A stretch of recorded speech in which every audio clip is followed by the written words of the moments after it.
전 세계가 주목한 사건이 발생했습니다. 글로벌 경제를 움직이는 엘리트들이 모인 격전의 무대.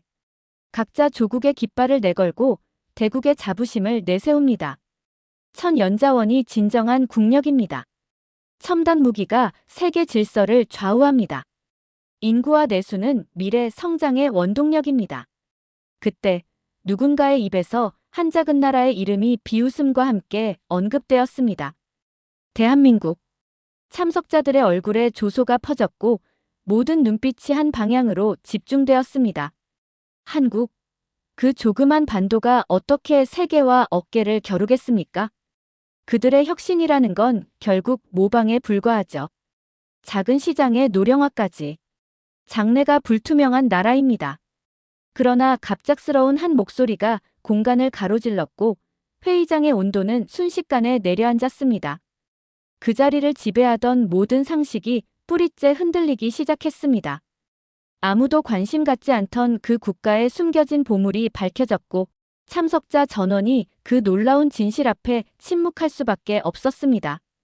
한국은 과연 어떤 힘으로 이 위치까지 올라올 수 있었을까요? 이제 그 미스터리를 함께 풀어보겠습니다. 화석 연료가 고갈된 후 산유국들은 어떻게 살아남을 것인가? 군비 부담에 신음하는 서방 국가들은, 저출산에 덫에 걸린 동아시아는. 저는 이 도전적인 화두를 던지며 연설을 시작했습니다. 강당은 일순간에 물을 끼얹은 듯 정적에 빠졌습니다. 제 손이 런던의 국제 청소년 정상회의 대강당에 들어서면서 떨렸어요. 제 이름은 캐서린 김이고 17살의 캐나다를 대표하도록 선발된 가장 어린 대표였습니다. 30개 나라에서 온 학생들이 오늘날 세계에서 국가를 강력하게 만드는 것이 무엇인지 논의하기 위해 이곳에 모였어요. 높은 천장과 아침 빛이 들어오는 거대한 창문들이 있는 대강당은 인상적이었습니다. 저는 5명의 다른 학생들과 함께 테이블에 자리를 잡고 필기할 준비를 위해 노트북과 펜을 앞에 놓았어요. 제 심장이 빠르게 뛰었습니다. 이것은 제 첫 국제회의였고 좋은 인상을 남기고 싶었어요. 국제관계 분야의 유명한 전문가인 알린 칼 교수님이 무대에 올랐습니다. 그의 머리는 단정하고 넓은 방 어디서나 쉽게 볼 수 있는 밝은 색의 옷을 입고 있었어요. 세계의 미래 지도자들, 환영합니다. 그의 목소리는 강하고 또렷했어요. 앞으로 사흘 동안 우리는 현대시대의 국가에 진정한 힘을 주는 것이 무엇인지 논의할 것입니다. 그것이 천연자원일까요? 군사력일까요? 기술일까요? 아니면 완전히 다른 무언가일까요? 그는 각 테이블이 토론을 하고 그런 다음 각 그룹에서 한 사람이 결론을 공유할 것이라고 설명했어요. 저는 제 테이블을 둘러봤어요.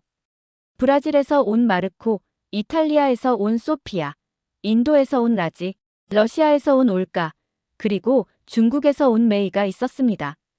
그들은 모두 저보다 나이가 많고 자신감이 넘쳐 보였어요. 마르코가 먼저 말했어요. 브라질에는 아마존 열대우림과 많은 천연 자원이 있어요. 그것이 진정한 힘이죠. 다른 나라들이 필요로 하는 것들을 가지고 있는 것. 올가는 확고하게 고개를 끄덕였어요. 러시아는 석유와 가스 때문에 강력해요. 국가들이 에너지를 위해 우리에게 의존하고 있죠. 중국의 힘은 우리의 큰 인구에서 나와요. 메이가 덧붙였어요. 14억 명의 인구로 우리는 세계에서 가장 큰 시장을 가지고 있어요. 저는 주에 깊게 듣고 메모를 하면서 약간 위축되는 느낌이 들었어요. 이 학생들은 그렇게 강력한 국가들에서 왔어요. 제가 이 대화에 무엇을 기여할 수 있을까요? 회의 둘째 날, 알린 교수님은 각 테이블의 다른 나라를 분석하고 그 나라의 강점과 약점을 논의하도록 요청했어요. 우리 테이블은 한국이 배정되었습니다. 한국. 올가가 웃었어요. 그건 쉽네요. 중요한 천연자원이 없는 작은 나라예요. 마르코는 고개를 끄덕였어요. 그리고 중국과 일본 같은 거인들 사이에 끼어 있어요. 어떤 힘을 가질 수 있겠어요? 저는 그들의 빠른 무시에 불편함을 느꼈어요. 제가 캐나다에서 태어나고 자랐지만 제 부모님은 한국에서 이민 오셨어요. 저는 몇 번 조부모님을 방문하기 위해 한국에 갔었지만 힘과 영향력이라는 이런 관점에서 한국에 대해 생각해 본 적은 없었어요. 그들은 그냥 다른 나라에서 기술을 베끼는 거 아니에요? 소피아가 물었어요. 제 말은 삼성은 그냥 애플을 베끼는 거죠. 맞죠? 그리고 케이팝은 그냥 미국 음악을 베끼는 거예요. 라지가 어깨를 으쓱하며 덧붙였어요. 거기엔 독창적인 것이 없어요. 게다가 메이가 말했어요. 그들의 인구는 빠르게 고령화되고 있고 그들은 너무 작아요. 그들은 보호를 위해 완전히 미국에 의존하고 있어요. 그들은 스스로를 방어할 수조차 없어요. 저는 말하고 싶었지만 무슨 말을 해야 할지 확신이 없었어요. 제가 방문했을 때 현대 한국이 발전되고 깨끗하고 잘 조직되어 있다는 것을 알았지만 그들의 주장에 반박할 만큼 충분한 사실을 알지 못했어요. 우리는 발표를 준비해야 해요. 마르코가 말했어요. 누가 우리의 발표자가 되고 싶어요? 아무도 자원하지 않았어요. 마침내 올가가 저를 가리켰어요. 캐서린는 말을 많이 하지 않았어요. 아마도 당신이 해야 할 것 같아요. 모두가 동의하며 고개를 끄덕였고 갑자기 저는 그들이 모두 무시했던 나라를 발표하도록 선택되었어요. 제 배가 불안함으로 조여들었어요. 어떻게 모든 사람들 앞에 서서 이런 피상적인 관찰들을 단순히 반복할 수 있을까요? 좋아요. 저는 조용히 말했어요. 오늘 밤 조사를 좀 하고 뭔가를 준비할게요. 호텔방에 돌아왔을 때 저는 서울에 계신 제 할아버지께 전화했어요. 시차에도 불구하고 그는 바로 전화를 받으셨어요. 할아버지, 저는 한국어로 할아버지라고 부르며 말했어요. 한국이 어떻게 성공적이 되었는지 모든 것을 배울 필요가 있어요. 도와주실 수 있으세요? 다음 날 아침, 저는 회의장에 일찍 도착했어요. 저는 밤늦게까지 연구하고 할아버지와 이야기하며 시간을 보냈었어요. 제 손은 여전히 떨리고 있었지만 이제는 긴장감이 아닌 흥분으로 인한 것이었어요. 우리 테이블 차례가 되었을 때 저는 방 앞으로 걸어갔어요. 노트북을 프로젝터에 연결하고 깊은 숨을 들이마셨습니다. 우리 테이블은 한국을 분석하도록 요청받았습니다. 저는 시작했어요. 처음에 우리는 중요한 천연 자원이 없는 이 작은 나라에 대해 말할 것이 많지 않다고 생각했어요. 저는 첫 번째 슬라이드를 클릭했어요. 파괴된 건물들과 절망적으로 보이는 사람들의 흑백 사진들. 이것은 한국 전쟁 후 1953년의 서울, 한국의 수도였습니다. 한국은 세계에서 가장 가난한 나라 중 하나였고 1인당 연간 소득이 67달러였어요. 그것은 우리 중 많은 사람들이 한 달에 커피에 쓰는 것보다 적은 금액이에요. 방은 조용해졌어요. 저는 다음 슬라이드를 클릭하여 은행 밖에 길게 줄 서 있는 사람들을 보여주었어요. 1997년 한국은 끔찍한 금융 위기에 직면했습니다. 하지만 놀라운 일이 일어났어요. 평범한 한국 시민들 할머니, 학생, 운동선수들 이 나라를 돕기 위해 개인금을 기부했어요. 결혼 반지, 가족 보물, 심지어 올림픽 메달까지. 함께 그들은 약 23억 달러 가치의 227톤의 금을 모았어요. 저는 잠시 멈추고 방 주위를 둘러보았어요. 다른 어떤 나라의 시민들이 자국을 위해 그런 일을 해본 적이 있나요? 아무도 대답하지 않았어요. 저는 계속해서 거대한 첨단 기술 공장의 슬라이드를 보여주었어요. 한국은 석유나 귀중한 광물이 없어요. 그래서 그들은 가장 소중한 자원인 사람들에게 투자했어요. 오늘날 한국은 세계 메모리 칩의 60%와 스마트폰 화면의 90%를 생산하고 있어요. 여러분 주머니에 있는 전화기, 많은 핵심 부품들이 아마도 한국에서 만들어졌을 거예요. 저는 더 많은 슬라이드를 보여주었어요. 콘서트장에 가득 찬 사람들, TV쇼를 보는 사람들, 그리고 다채로운 디지털 만화. 한국은 자국의 문화를 글로벌 산업으로 만들었어요. K-팝, K-드라마, 그리고 웹툰은 이제 전 세계적으로 사랑받고 있어요. 마지막 슬라이드에는 절대 고갈되지 않는 자원, 사람이라는 단어를 표시했어요. 석유는 결국 고갈될 것입니다. 저는 목소리가 강해지며 말했어요. 무기는 구식이 됩니다. 기술은 복제될 수 있어요. 하지만 인간의 창의성, 열심히 일하는 것, 그리고 결단력은 끝이 없어요. 한국은 자국민을 믿었습니다. 그들은 교육, 연구, 그리고 문화에 크게 투자했어요.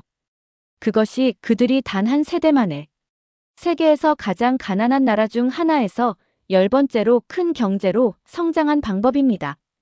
제가 끝마쳤을 때 방은 완전히 조용했어요. 그런 다음 알린 교수님이 박수를 치기 시작했고 모두가 함께했어요. 저는 테이블 동료들을 바라보았어요.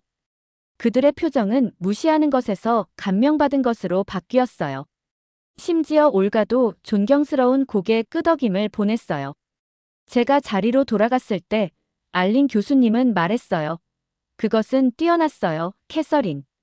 당신은 우리 모두에게 생각할 중요한 것을 주었습니다. 제 뺨은 자부심으로 따뜻해졌어요.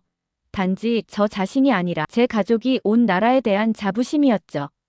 회의 2달 후 놀라운 일이 일어났어요. 알린 교수님은 한국의 특별 교육 여행을 위해 6명의 학생을 선발했는데 저도 그중 한 명이었어요. 더 놀라운 것은 제 테이블 동료들 중 3명 올가, 소피아, 그리고 마르코도 선택되었다는 거예요. 이것은 한 나라가 자국민에 대한 투자를 통해 어떻게 자신을 변화시킬 수 있는지 직접 볼 수 있는 기회입니다. 알린 교수님은 이메일에서 설명했어요. 제가 부모님께 말씀드렸을 때 그들은 매우 기뻐하셨어요. 한국을 새로운 눈으로 보게 될 거야. 엄마가 말씀하셨어요. 단지 가족을 방문하는 장소가 아니라 발전의 모델로서요. 우리가 인천국제공항에 도착했을 때 저는 동료 학생들이 현대적이고 효율적인 시설에 감탄하는 것을 보며 자부심을 느끼지 않을 수 없었어요. 이 공항은 놀라워. 소피아가 저에게 속삭였어요. 로마에 있는 것보다 훨씬 더 좋네요. 우리의 첫 번째 방문지는 서울의 한 공립고등학교였어요. 우리가 복도를 걸어가면서 우리는 다양한 프로젝트에 작업하고 있는 학생들을 보았어요. 한 교실에서는 팀들이 로봇을 만들고 있었어요. 다른 교실에서는 디지털 애니메이션을 만들고 있었어요. 벽은 글로벌 이슈와 미래 기술에 관한 다채로운 포스터로 덮여 있었어요. 저는 한국 학생들이 하루 종일 시험 공부만 한다고 생각했어요. 마르코가 작은 드론을 프로그래밍하는 학생들 그룹을 지켜보면서 말했어요. 우리 가이드인 박 선생님이 미소 지었어요. 그것은 오래된 고정관념이에요. 우리 학생들은 열심히 공부하지만 한국의 교육은 변하고 있어요. 우리는 이제 창의성과 문제 해결에 훨씬 더 집중하고 있어요. 나중에 우리는 삼성의 혁신 박물관을 방문했는데 거기서 우리는 가장 초기의 라디오부터 가장 발전된 스마트폰과 가상현실 시스템까지 전자기기의 진화를 보았어요. 잠깐, 이런 혁신 중 많은 것들이 한국에서 왔어요? 올가가 분명히 놀라며 물었어요. 네, 박 선생님이 대답했어요. 한국은 천연자원에 의존할 수 없었어요. 그래서 우리는 혁신을 통해 가치를 창출해야 했어요. 그날 저녁 서울을 걸으면서 도시는 불빛과 에너지로 가득 차 있었어요. 길거리 음식 판매상들이 맛있는 냄새로 공기를 채우고 상점들은 모든 연령대의 고객들과 함께 늦게까지 열려 있었어요. 여기는 정말 활기차요. 소피아가 말했어요. 그리고 밤에 돌아다녀도 완전히 안전하다고 느껴져요. 저는 고개를 끄덕이며 그들의 신선한 관점을 통해 한국을 보는 것을 즐겼어요. 처음으로 저는 이 나라의 놀라운 이야기를 진정으로 감사하고 있었어요. 한국에서의 둘째 날, 우리는 서울 밖으로 여행하여 할아버지의 고향인 작은 마을을 방문했는데 그곳은 그의 평생 동안 극적으로 변했어요. 제 할아버지는 우리가 도착했을 때 80세임에도 불구하고 우리를 기다리고 계셨어요. 따뜻한 인사로 친구들 각각에게 인사했어요. 저희 마을에 오신 것을 환영합니다. 조심스러운 영어로 말씀하셨어요. 이곳이 어떻게 변했는지 보여드릴 수 있어 영광입니다. 먼저 우리를 작은 지역 박물관으로 데려갔는데 거기에는 1950년대의 마을을 보여주는 오래된 사진들이 있었어요.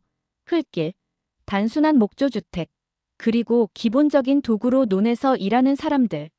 한국 전쟁 후 우리는 아무것도 없었어요. 할아버지는 우리가 사진을 보는 동안 설명하셨어요. 전기도 없고 음식도 거의 없었으며 대부분의 가족들은 아이들을 학교에 보낼 여유가 없었어요. 그런 다음 우리를 밖으로 안내하여 현대적인 마을을 보여주셨어요. 포장된 도로, 편안한 주택, 컴퓨터가 있는 커뮤니티 센터, 그리고 잘 관리된 공원에서 놀고 있는 아이들. 그 목조 주택에 살았던 같은 사람들이 이 새로운 마을을 지었어요. 자랑스럽게 말씀하셨어요. 운이나 석유 발견을 통해서가 아니라 열심히 일하고 교육을 통해서요. 전통적인 한국 점심 식사를 하면서 제 할아버지는 더 많은 그의 이야기를 나누셨어요. 저는 6학년까지만 학교에 다닐 수 있었어요. 제 친구들에게 말씀하셨어요. 하지만 저는 제 아이들이 대학에 갈 것이라고 결심했어요. 저는 그들의 교육비를 내기 위해 서울에서 택시를 운전하며 하루에 16시간씩 일했어요. 그 보람이 있었나요? 마르코가 물었어요. 할아버지는 미소를 지으며 저를 향해 고개를 끄덕이셨어요. 캐서린의 어머니는 의사가 되었어요.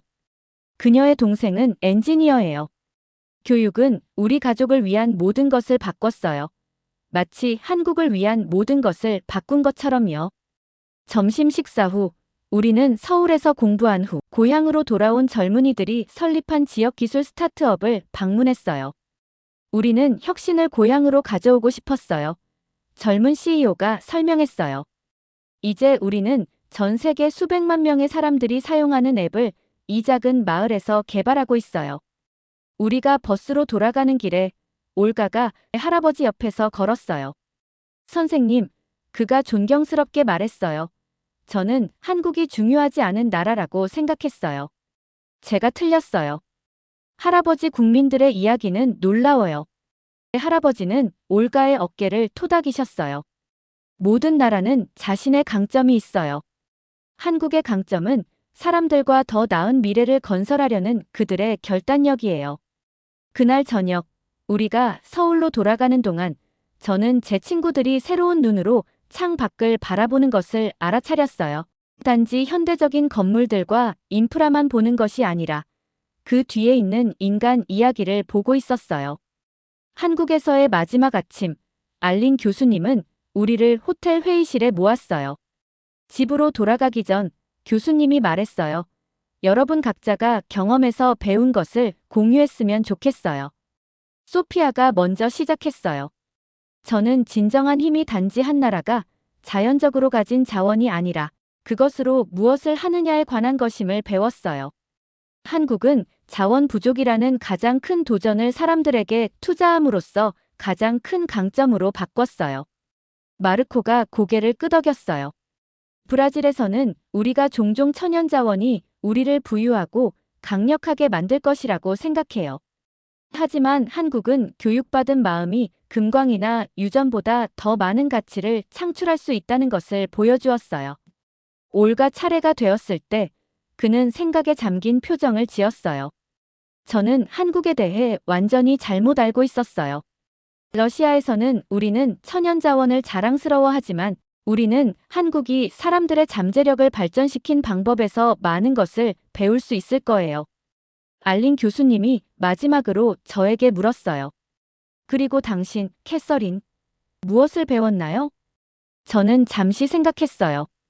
저는 항상 제 한국 유산을 자랑스러워했지만 지금까지 왜 그랬는지 정말로 이해하지 못했어요. 한국의 이야기는 사람들이 함께 일하고 서로에게 투자할 때 어떤 장애물도 너무 크지 않다는 것을 가르쳐 주었어요. 캐나다로 돌아온 후 저는 학교에서 우리 여행에 대한 발표를 해달라는 요청을 받았어요. 저는 런던 회의 전에 제가 수줍었던 사람이 더 이상 아닌 채로 그부들 앞에 섰어요. 이 경험 전에 저는 한국을 단지 제 가족의 절반이 온 곳으로만 알고 있었어요. 저는 시작했어요. 이제 저는 그것을 현대 역사에서 가장 놀라운 성공 이야기 중 하나로 봐요. 저는 런던 회의를 위해 준비했던 같은 슬라이드를 보여주었지만 이제는 우리 여행에서 추가적인 사진들이 있었어요. 할아버지의 마을, 혁신적인 학교, 젊은이들이 운영하는 스타트업 회사. 한국은 저에게 어떤 나라가 가지고 있는 가장 위대한 자원은 그 사람들이라는 것을 가르쳐 주었어요. 저는 결론을 내렸어요. 사람들이 교육받고 창의적이고 결단력이 있을 때 그들은 거의 모든 도전을 극복할 수 있어요. 제 역사 선생님은 너무 감명받아서 한국의 발전에 관한 특별 단원을 추가하기로 결정했어요. 그것은 모든 학생이 배워야 할 이야기예요. 그녀가 말했어요. 한 달 후, 저는 올가, 소피아, 마르코로부터 이메일을 받았어요. 그들은 모두 자국에서도 발표를 했어요. 사람들은 한국의 이야기에 놀랐어요. 소피아가 썼어요. 제 경제학 선생님은 그 변화가 그렇게 빨리 일어났다는 것을 믿을 수 없었어요. 그날 저녁, 저는 우리 여행이 미치고 있는 영향에 대해 말씀드리기 위해 할아버지께 전화했어요. 할아버지는 전 세계 학교에서 유명해지셨어요. 저는 농담했어요. 할아버지는 부드럽게 웃으셨어요. 그것은 한국 이야기의 단지 작은 부분일 뿐이야. 하지만 네가 그것을 다른 사람들과 공유하고 있다는 것이 자랑스럽단다.